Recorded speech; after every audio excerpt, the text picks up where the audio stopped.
The National Emergency Management Agency, NEMA, said that flood affected 225 communities following heavy and prolonged downpour across 31 local government areas of Kano and Jigawa states from July 2022 to date. Several local government areas and several villages and communities have been affected. We have in the studio a climate change and environmental management expert in the studio, Dr. Dahiru Mohammed, to talk to us about this. Thank you so much, Dr. Dahiru, for joining us on Daybreak this morning. Thank you for having me. Well, it's no longer news. We've seen the havoc that flood is causing in many parts of the country, especially in the northern part of the country. What's your assessment of the response to this? Yes, it has an international dimension, but locally, how are we dealing with it? Well, I can tell you honestly that the response has been a bit ineffective, and we have been trying this for a long time. Whenever there is a flood or any other disaster, what the government mostly do is to offer relief materials to the victims of the circumstance. Which is more reactive, isn't it? Of course, and then from the part of the community, we have this habit which is very common in Africa, that we always try to attribute everything to God. We don't tend to look at it from the root and see how we can address it. Flood happen for two reasons mostly. The first one is because the earth is getting warmer, and when there is warmer air, it tends to hold more water vapor, and when there is more water vapor, it rains a lot, and at the same time you have this intense rain, and this is what happened recently. And when there is this intense rain, it finds it so hard. We have seen it in the metropolis in Kano, where so many markets are affected. It's because the drains and sewage cannot take that amount of water. You know, when it rains a lot, so it's not the usual pattern, so it cannot drain it. So, and then before you find it, flood erupt. And then even the recent one in Tega is because, you know, there is this type of flooding we call river flooding.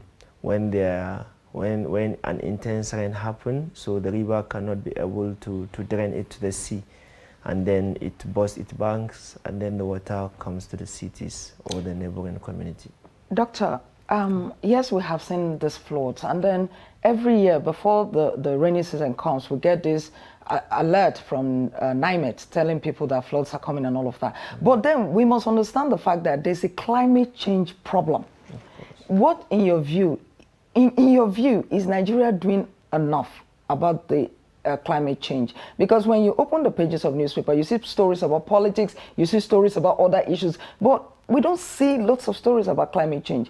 Is Nigeria responding to the climate change situation? Well, honestly, the response is not that effective, as I said earlier, and then I don't think the country is doing enough. And when you talk about climate change, there is very little to what an individual can do. So it's more about policy making. So the government are expected to come up with strong policy. When you're talking about space flooding, the one that happened in the cities, we're talking about for urban planning. So what are the government doing to make sure that people are not building on waterways? And then if you're talking about this coastal flooding or river flooding, what are we doing to make sure that we are cooling the air? You know, that was the sole reason behind the conference of parties which took place in Paris, you know, the Overhigh Paris, summit. And then the bottom line is, how can we lower the temperature? Because we said it that the earth has increased by almost 1.5 degrees. And we said that if we allow it to reach more than that, that means catastrophe. So all leaders agree that they are going to make their own effort in order to slow this, increase in temperature. And then this has to do with national effort. Each and every country has to offer its own contribution in order to achieve that. That was why President Buhari pledges that Nigeria will plant 25 million trees that very year. And then the question is that where are we now on that project? Luckily enough, I am part of the participants. I have an NGO in Kano, and then the moment I saw the news, I was so happy, and I even applied to the ministry. That very year, I was given 2,000 trees to plant, which is very little considering that in Kano we But did you plant all 2,000 of them? We plant all. And then this year alone we received 120,000, and then we have planted 79,000 of them. And the target is to complete the planting before the end of the rainy season. So I think we need more individual efforts, but the government has the lion's share of all this policy and how to come up with, you know, strong or maybe ways that we can we make sure that this thing doesn't happen again. And it's far more than just telling people that there will be flooding. If you carefully assess, you see that wherever flooding happens, it always happens more frequently and then more severely. If it happens in this community, you see that the damages that happens last year are not up to the one that happens now. So we need to understand that it is one of the worst natural disaster we are having currently, and we need to tell ourselves the bitter truth that we have to step up in order to get ourselves rid of this. You talk about, you know, climate change as one of the major factors, you know, leading to this. What are the other human factors that are contributing to the issues of flood that we are dealing with right now, and how can we deal with them? Well, I think in general, you know, climate change is caused by human activity. You know, we have been burning fossil fuels, you know, at an alarming rate, and then we have been cutting down trees. We have been doing all sorts of, you know, things that are not favoring the climate. So definitely climate change is caused by human activity. But I mean, those are things that is almost as if we cannot live without right now, if you take a look at the fact that these are maybe the price that the world now have to pay for industrialization, you know, and all that, right? So do we now, you know, close down all the industries? Do we now, you know, what do we do? I know they talk about green energy and the rest. Yes. But there is a need for us to ensure sustainability. What are we doing today that we can still continue doing it the next day? But we are not doing that. We're not doing that. What is happening is that you find people doing things. That's why we come up with the SDGs.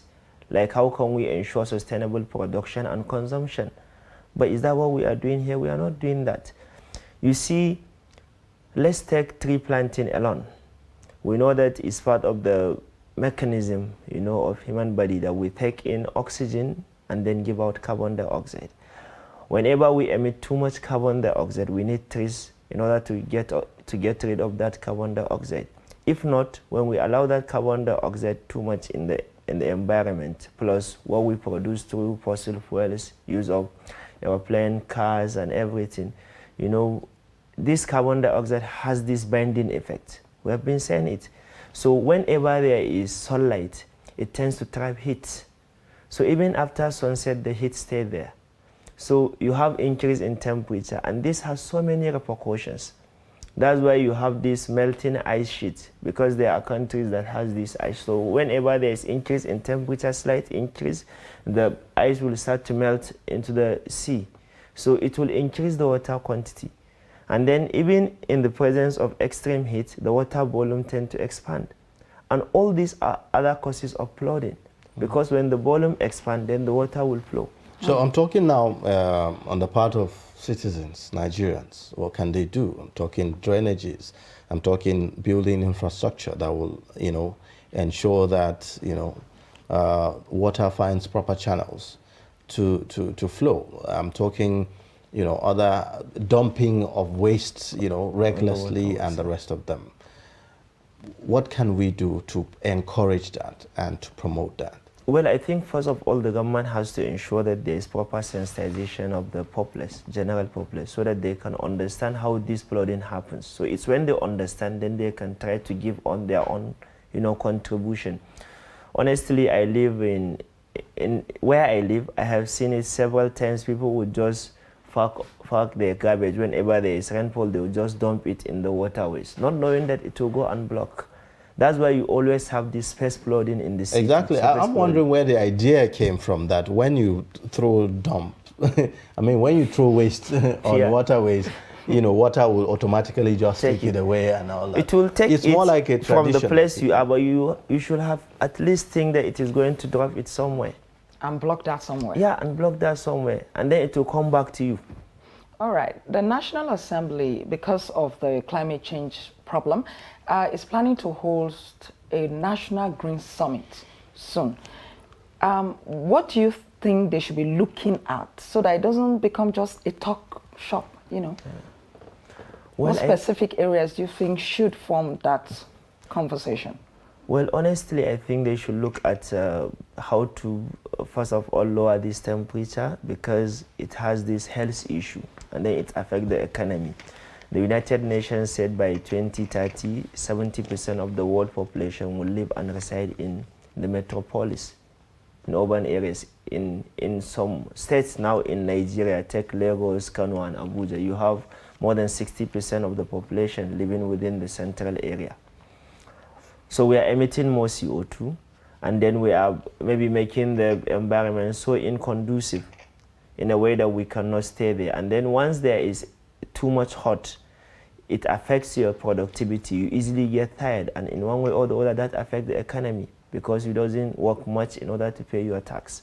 And then we're talking about health-wise. You have this increased incidence of respiratory diseases due to low air quality. I'm a medical doctor. In most cases in the hospital, you see a neonate, just 2 days old, 3 days old, coming with respiratory diseases because of low air quality.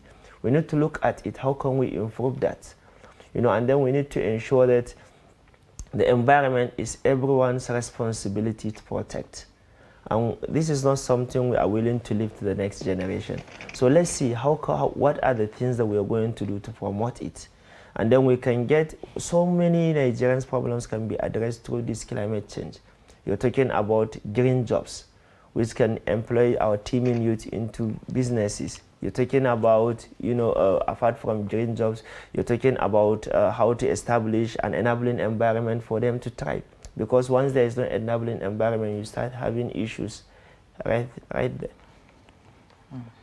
All right. Well, thank you so much. We have to end the discussion at this point. Quite a lot really to chew, but time will not permit us to take as much, you know, as we would desire to this morning. So thank you so much for joining us on Daybreak and sharing your perspectives with us. Our guest is Dr. Dahiru Muhammad. He is a climate change and environmental management expert. Joining us to talk about how to cope with the issue of flooding in Nigeria.